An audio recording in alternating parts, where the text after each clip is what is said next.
Então, irmãos, como eu falei no último vídeo, né? Eu falei que os vídeos não iam se estender tanto, né? Até porque um vídeo de 40 ou 50 minutos é bem cansativo, querendo ou não, certo? Para quem está assistindo esse vídeo como o primeiro vídeo do canal, recomendo que você entre no canal e assista o primeiro vídeo, tá bom? Porque a gente está falando aqui sobre a Bíblia, sobre o tempo do fim, sobre o anticristo. Então a gente está falando de muita revelação aqui no canal, nos vídeos, tá bom? Então peço para que você entre no canal, assista o primeiro vídeo, porque só assim eu creio que você vai conseguir entender esse segundo vídeo. Até porque, como eu falei no primeiro vídeo, é o estudo que vai se dar a série de vídeos, tá bom, pessoal? Então é o que eu recomendo. E aproveitar aqui o tempinho, né? Antes de começar, peço para que vocês tenham compreensão, porque eu moro aqui próximo a uma avenida, né? Então possivelmente vocês vão ouvir muito barulho de moto, até mesmo carro, tá? E ao lado da minha casa tem uma creche, então já viu, né? Sem mais delongas, né, pessoal? Vamos voltar aqui à palavra, né? Que a gente tinha encerrado o último vídeo, né? Com o capítulo 8 de Daniel. A gente estava falando sobre a visão do bode que Daniel teve, né? Bode peludo, e o carneiro de 2 chifres. Bom, eu não vou mencionar o capítulo todo, novamente falando, para não se estender tanto assim o vídeo. E eu só vou estar falando do contexto do que eu falei, certo? No último vídeo. E eu vou estar falando aqui sobre a interpretação que se dá a essa visão. Bom, para quem não sabe, o bode peludo é Alexandre o Grande, certo? É o rei da Grécia. Isso não se pode negar. O carneiro de 2 chifres é o rei dos medos e dos persas, é o rei Dario, tá bom? Também não tem como negar isso. E falando disso, a gente vê o que ocorre depois de Alexandre, né, derrotar o rei Dario, como é dito na própria história, e logo mais começar a governar, né, em outros impérios, além do Império Persa, né? Então, falando de Alexandre, que é justamente o bode peludo, saindo um pouquinho aqui da Bíblia, é dito que em sua morte, Alexandre ele não tinha um sucessor do seu sangue, ele não tinha um filho, né? Pelo menos não ali presente, tá, pessoal? Porque Alexandre, de uma certa forma, assim, ele tinha um filho, só que ainda estava na barriga da sua mulher. Então, assim, ele não poderia, digamos que, ter um sucessor, né? Porque ele já estava à beira da morte e ele tinha que dizer um nome, ele tinha que falar quem iria governar o seu legado, o seu império. Alexandre tinha generais, como todo mundo sabe. O que aconteceu? Esses generais começaram a brigar entre si. E o reino de Alexandre ele se dividiu em 4 reinos. Para quem não sabe, os 4 generais são exatamente esses 4 chifres aqui que surgem no lugar desse chifre que é quebrado. Aqui no versículo 8 a gente vê o chifre sendo quebrado e no seu lugar sobem 4 chifres, tá bom? Como é dito aqui no finalzinho do versículo, né? Para os 4 ventos do céu. E a gente vê que são os 4 generais de Alexandre, né? Que brigaram aí pelo legado de Alexandre, que eram exatamente eles: Cassandro, Licímaco, Seleuco e Ptolomeu. Vale lembrar, né, que a gente tem que falar sobre esses legados, esses reinos, até porque é daí que vem o anticristo, né? Como você vê aqui no versículo 9. E de um deles sai um chifre muito pequeno, o qual cresceu muito para o sul e para o oriente e para a terra formosa, que é Israel. Bom, a gente vê aqui que um chifre saiu desses 4, tá bom? Então a gente tem que ver aonde eles habitavam, onde eles governavam, para a gente poder entender. Porque até então, pessoal, já para facilitar o estudo de vocês, né? A gente, para ter muita revelação da palavra de Deus, da própria Bíblia, a gente tem que entender bem de geografia e de história. A Bíblia ela sempre vai levar você, sempre vai conduzir você a estudar sobre história e geografia, né? Como os irmãos que viram o vídeo passado compreendem isso. Tem que realmente estudar isso que eu acabei de falar, história e geografia, para você poder entender as revelações de Deus. Até porque ele deixa chaves em diversos versículos. E falando aqui um pouquinho da história, né? Sem ser a própria Bíblia, né? Mas que se diz ao mesmo. Esses 4 reinos, eles, como eu falei, vieram dos 4 generais de Alexandre, certo? Como eu citei, né? Cassandro, Licímaco, Seleuco e Ptolomeu. O que ocorre a seguir, o que eu tenho que falar a seguir, é justamente onde eles habitavam, como eu falei antes. Queria falar disso, né? Então, Licímaco, ele ficou com a Ásia Menor, tá? Ele ficou com a Ásia Menor, que hoje é a atual Turquia, para quem não sabe. Cassandro ficou com a Macedônia e a Grécia. Seleuco ficou com a Síria e o Oriente. E Ptolomeu ficou com o Egito. Se tornou até faraó, né, Ptolomeu? Para quem conhece a história. E aqui são características, né? Características não, desculpa. Aqui são legados dos reinos que naquele tempo, no tempo da visão de Daniel, iriam se levantar, né? Tinham que se levantar e ocorrer todo esse processo aqui. Alexandre derrotar o rei Dario, Alexandre morrer e no seu lugar surgir 4 reinos, né? Não com o mesmo poder, mas do mesmo legado, do mesmo reinado, e deles surgir o chifre pequeno, como é dito aqui no versículo 9, que aqui é, no caso, o anticristo. Certo, pessoal? Aqui é realmente uma visão profética sobre o tempo do fim. Ah, Lucas, mas está falando de Alexandre o Grande. Alexandre o Grande era do tempo passado, da antiguidade. Como é que é tempo do fim? Bom, em um certo momento a gente realmente vê o tempo de Alexandre. Só que Alexandre é só uma peça do quebra-cabeça, pessoal. É só uma peça do quebra-cabeça que Deus usa para você entender na geografia, né, através da geografia, pela geografia, o que iria acontecer a seguir, depois que Alexandre morresse. É por isso que no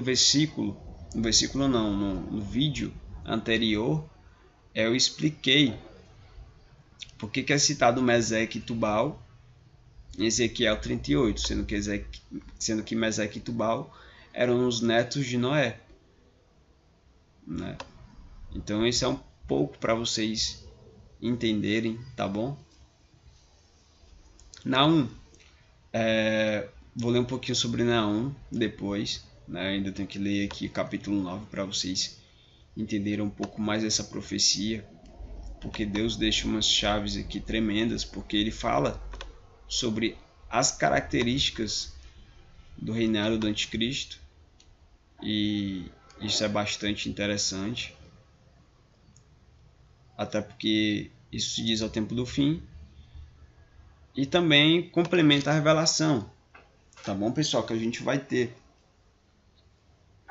Bom, vou estar mencionando aqui o versículo 26 e 27, não vou citar o capítulo todo, porque o capítulo todo fala sobre outra visão, né, que Daniel teve, né? Ele fala sobre uma visão e as 70 semanas, tá bom?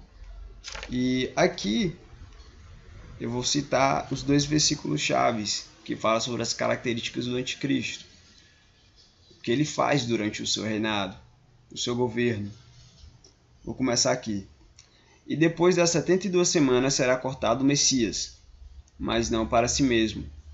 E o povo do príncipe que há de vir destruirá a cidade e o santuário. E o seu fim será como inundação, e até o fim haverá guerra. Então, estão determinadas as assolações. Antes de continuar o versículo 27, eu vou dar a entender algumas coisas aqui. Bom, aqui está falando de um Messias, que há de vir, que é o mesmo príncipe, e que vai ser destruído uma cidade, em um santuário.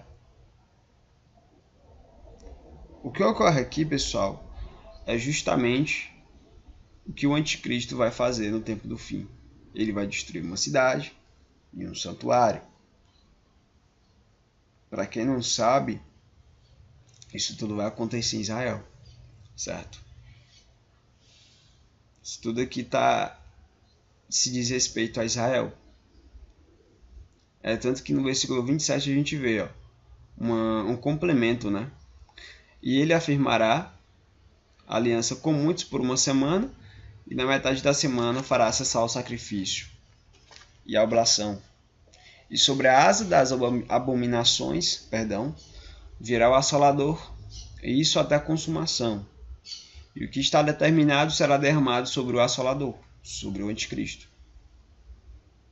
Aqui no versículo 27 a gente vê que ele cessa o sacrifício contínuo, que é o sacrifício dos santos, que é a adoração a Deus, e faz um acordo de paz, uma aliança com muitos por uma semana. Vale destacar isso aqui porque é um ponto-chave. Ele faz um acordo de paz com muitos por uma semana. Uma semana, para quem não sabe, são 7 anos. São 7 anos. Tá, pessoal? Anotem isso aí, se vocês quiserem até. Dá um pause aí no vídeo e anota, porque isso logo mais vai ter revelação falando sobre isso aqui. Uma semana, que são 7 anos. E o cessar do sacrifício contínuo. Anotem isso aí, tá? Isso vai facilitar o estudo de vocês. Indo agora para Naum, já que a gente falou aqui sobre as características do anticristo, o que ele vai fazer no tempo do fim, eu vou falar aqui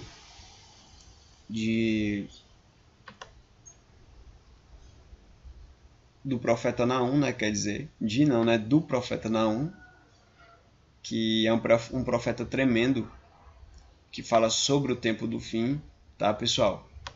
Ele nos traz grandes revelações, porque eu estou falando isso justamente porque muitas pessoas, muitos irmãos só leem profetas grandes, leem Daniel, Isaías, e esquecem outros profetas menores, que é exatamente Naum, um deles, Sanfonias, Joel. E são justamente esses profetas menores que falam muito mais do anticristo, porque eles falam do reinado, falam o que está acontecendo nesse tempo. Então eles são muito específicos, muito mais específicos do que muitos outros livros grandes, que falam de muitas outras coisas que não tem a ver com o tempo do fim. Então aqui ele já está falando de uma cidade, peso de Nínive. Está falando do tempo do fim, para quem não sabe, como eu já falei. Aqui a gente já começa o versículo 2, dizendo que o Senhor é Deus zeloso e vingador. Não é tão tremendo, pessoal, que para vocês terem uma ideia, eu vou dar uma explicação aqui para vocês, bem simbólica. Aqui a gente já começa o versículo 2 com vou falar 3, ou 2, pronto, vou falar 2 palavras bem interessantes, que nos traz revelação, que nos traz à tona coisas que a gente diariamente não consegue ver além da palavra, só meditando, Bom, aqui está falando que Deus é zeloso e vingador, só que aqui não está aqui à toa. Essas duas palavras não estão aqui só para complementar o versículo ou capítulo. Aqui está dizendo que Deus é zeloso e vingador, justamente porque no tempo do fim ele vai salvar muitos fiéis, né? Nem todos nós morreremos. Então o que acontece? Ele foi zeloso porque ele salvou inúmeros dos seus fiéis. E vingador, porque como é dito inúmeras vezes na palavra, né, haverá perseguição. E inúmeros cristãos irão morrer, como a gente vê hoje, né? Inúmeros cristãos morrendo por conta de perseguição. Isso a gente vê muito no Oriente, né? Então, pessoal, continuando, né? Como eu falei, a gente já teve uma tremenda revelação. Realmente não está falando do tempo do fim, para quem ainda tem dúvida, né? Estou destacando isso porque tem muita gente que tem dúvida em relação ao profeta Naum. É tanto que complementa dizendo que o Senhor é vingador, cheio de furor. O Senhor toma vingança contra os seus adversários e guarda ele contra os seus inimigos. Deus está irando-se aqui. Deus está julgando uma nação. Deus está jogando a sua ira contra uma nação. E lembre-se, né, que é Nínive. Ele está falando da cidade de Nínive. Tá bom? Para quem não sabe, Nínive hoje é a atual Mossul, que se encontra no Iraque, certo?